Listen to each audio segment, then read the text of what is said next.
आप सभी का एमटी मैथ पॉइंट पर स्वागत है। और आज हम इस वीडियो में करेंगे कुछ महत्वपूर्ण परिभाषाएं।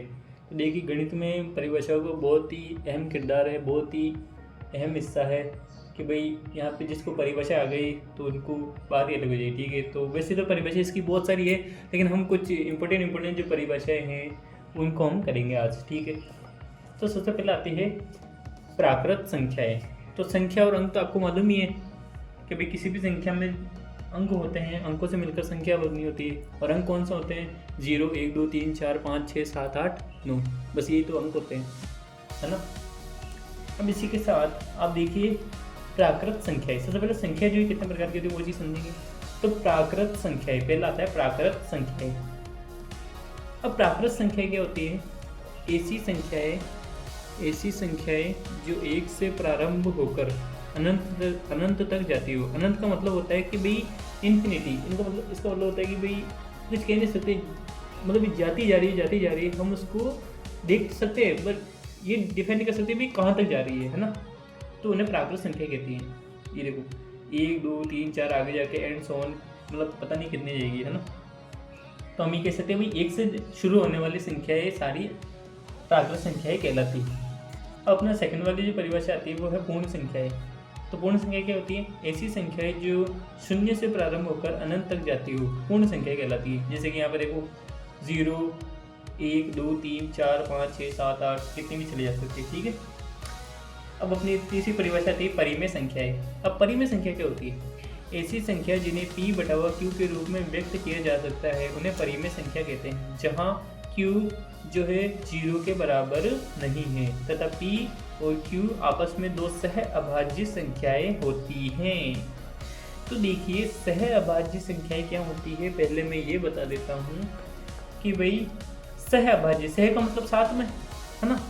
तो कोई सी भी संख्या ले लो, जैसे कि कोई हम दो संख्या लेते हैं, जैसे माने कि हमने दो संख्या ले ली, कोई 6 और 7।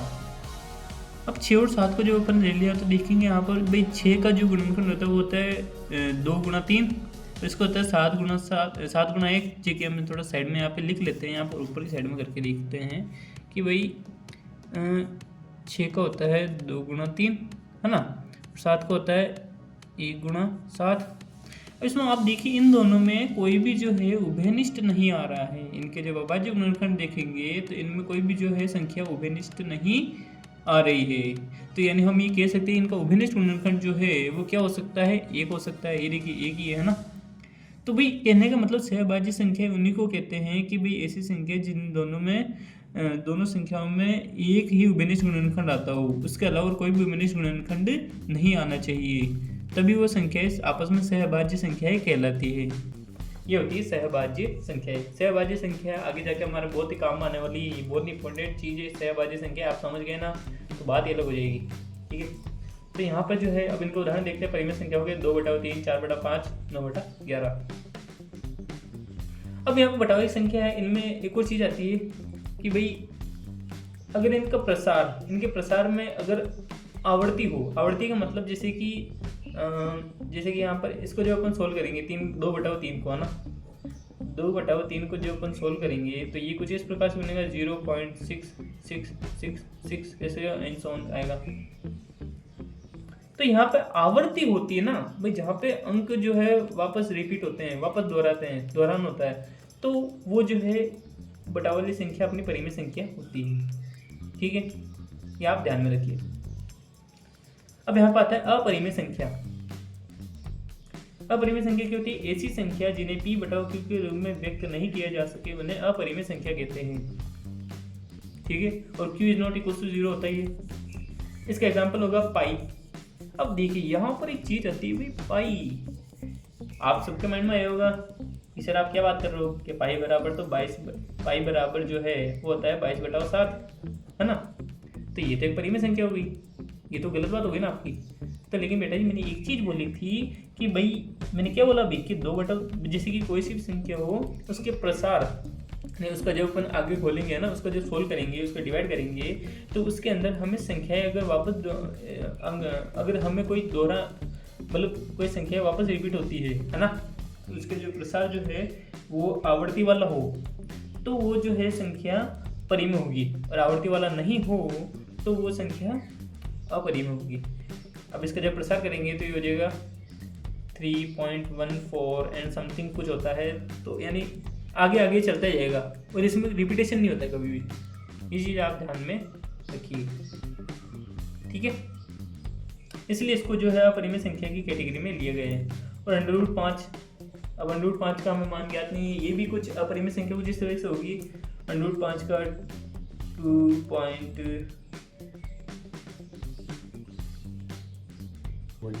अब यहाँ पर √5 और √7 है। इसी तरह से अब देखिए √3 जो है, मान लीजिए √3 भी एक अपरिमेय संख्या होगी।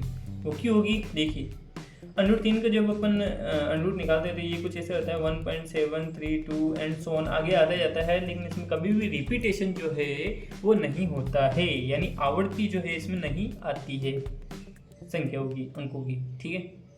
तो ये अपरिमेय संख्या होगी। अब इसी के बाद आती है सम संख्या। देखिए सम संख्या आप बचपन से पढ़ते हुए आ रहे हैं छोटी क्लासों से कि भाई सम संख्या किसे कहते हैं, ऐसी संख्या जो 2 से पूरी तरह विभाजित होती हो उसे सम संख्या कहते हैं। और इसी के साथ एक चीज और है कि जिन संख्या का जिस संख्या का अंतिम अंक 0, 2, 4, 6, 8 हो, है ना भाई। सम संख्या भाई इसकी दो परिभाषा मिल सकती है। एक तो परिभाषा ये है कि ऐसी संख्या जो 2 से पूरी तरह विभाजित होती हो उसे सम संख्या कहते हैं। और जिस संख्या का अंतिम अंक जिस संख्या का अंतिम अंक 0, 2, 4, 6, 8 में से कोई हो तो वो सम संख्या ही होगी। अब कभी सम संख्या पहचाननी हो तो इसका यही रीज़न है कि भाई ऐसी संख्या जिसके अंतिम अंक 0, 2, 4, 6, 8 हो तो वो जो है सम संख्या कहलाती है। एग्जाम्पल आप देख लीजिए 2, 4, 6, 8 या फिर और कोई सी संख्या ले सकते हैं, जैसे कि 100 में क्या आता है, 0 आता है लास्ट में, तो ये सम संख्या होगी, कोई दिक्कत नहीं है। इसी तरह से एक और आती है विषम संख्या। विषम संख्या होगी ऐसी संख्या जो 2 से पूरी तरह विभाजित नहीं होती हो, विषम संख्याएं कहलाती हैं, ठीक है। अब इसी के साथ विषम संख्या में जो है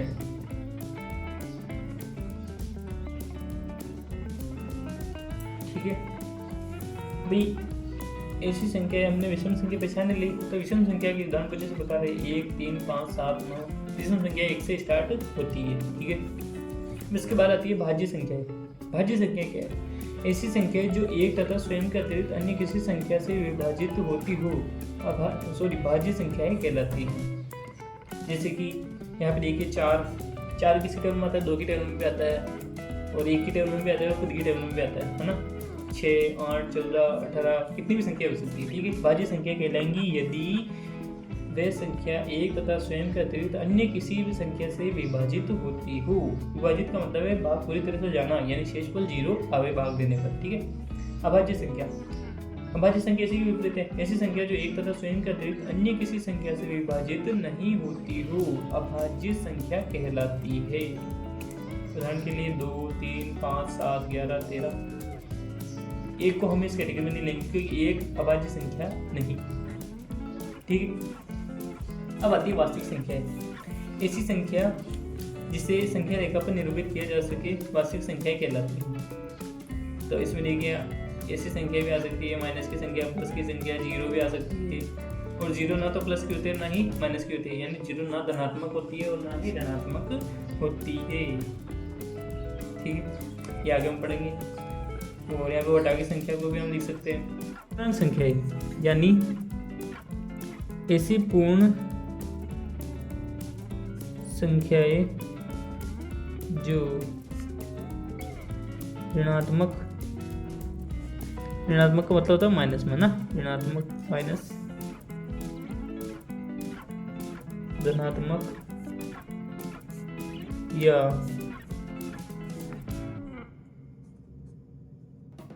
शून्य हो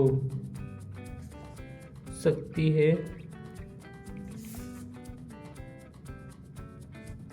परंतु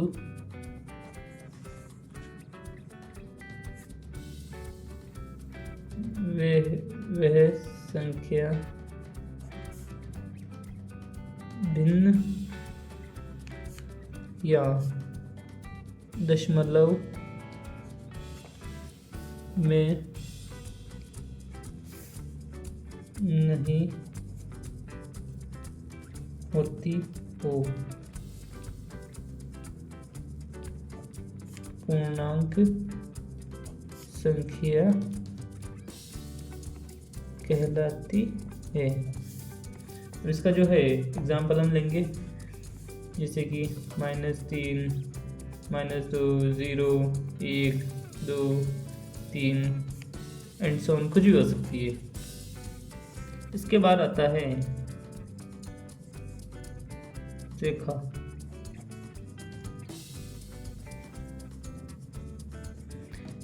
रेखा की कोई निश्चित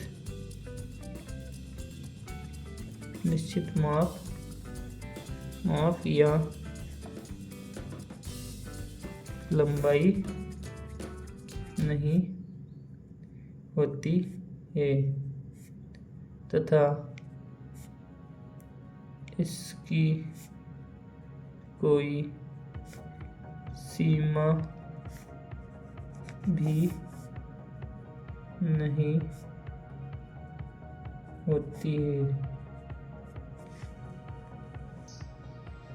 ठीक है, तो रेखा जो है कुछ इस प्रकार होती है भाई, सीधी एक लाइन होती है ना, सीधी से आकृति होती है, डंडी होती है, जिसपे देखिए तीर के बू लगे होते हैं ना, एरो जो है लगे होते हैं दाएं तरफ और बाएं तरफ और दाएं तरफ, दोनों तरफ लगे होते हैं। ठीक है, और इन पर पॉइंट्स होते हैं, ए पॉइंट और यहाँ पे बी पॉइंट। तो इस रेखा को क्या नाम देंगे हम? ए बी रेखा।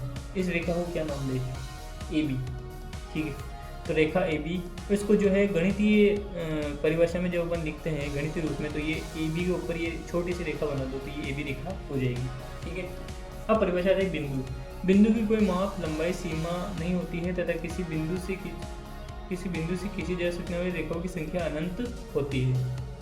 देखिए कैसे, यहाँ पर मान लेते कोई बिंदु ए है, अब देखिए इससे ये भी जा रही है, ये भी जा रही है, ये भी जा रही है, और पता नहीं कितनी ही जाती जाएगी। चलो एक बार अपन खींच लेते हैं, ये लीजिए, मतलब खींचते जाएंगे, कुछ कह नहीं सकते अपन, जो है रेखा ये जाती ही जाएगी, कुछ कह नहीं सकते अपन इसके बारे में, अनंत जाएंगे, है ना।